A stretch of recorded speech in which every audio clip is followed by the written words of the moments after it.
Hello everyone, I welcome you to this session on Python programming. In today's session, we'll be discussing about the constructor and destructor methods in Python. Now, a constructor in Python is represented by the init method written as underscore underscore init underscore underscore, and the destructor method as underscore underscore del underscore underscore.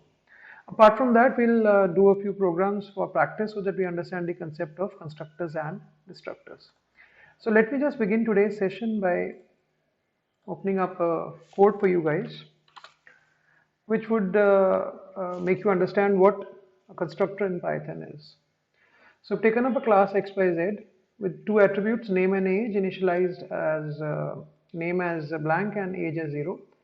Then I've taken a method init. You can see it is written as two underscores init two underscores. And just like any other method in a class in Python, it must have the first argument as self. And then I've taken a function show, which displays both these attributes, name and age. So if I run this program, it will print the message inside the constructor. So obviously we understand that a constructor need not be invoked explicitly by the programmer. It is invoked automatically once an instance of the class is created.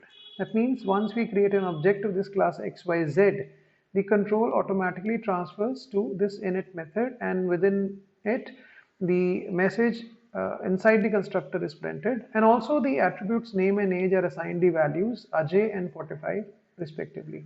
So if I try to print the value of the attribute name here,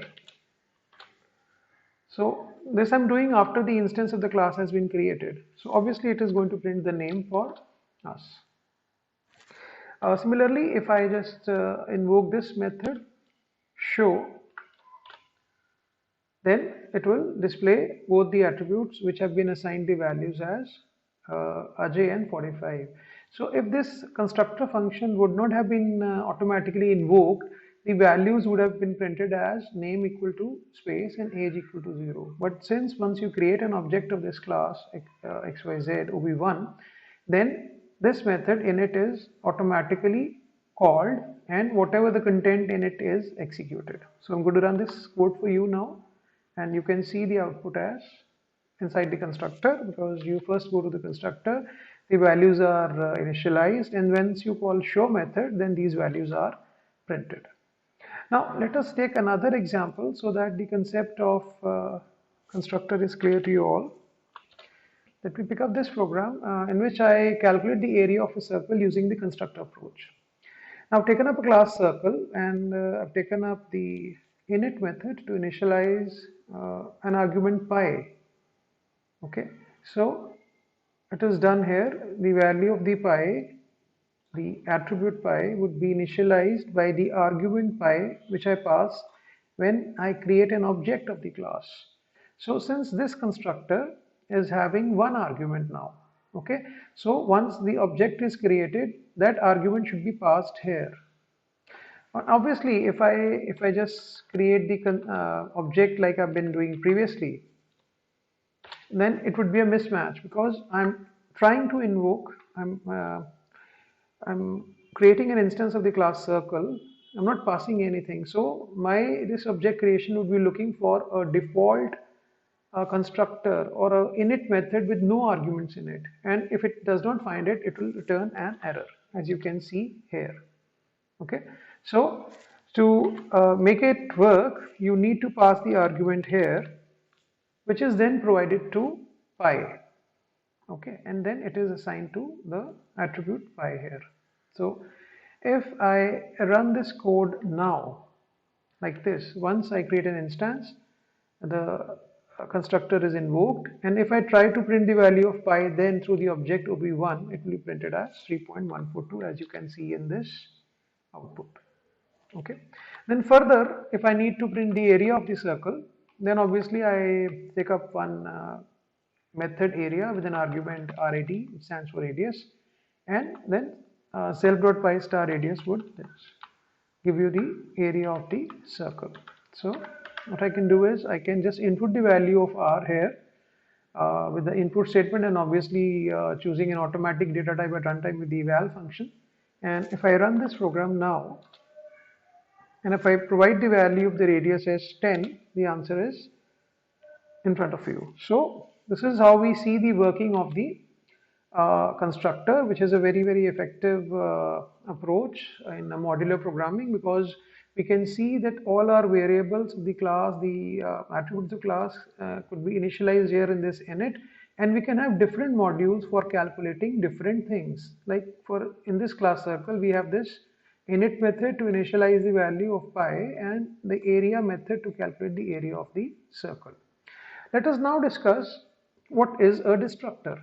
So as you learned previously in C++, destructor is something which releases the memory which was provided to the attributes through the constructor.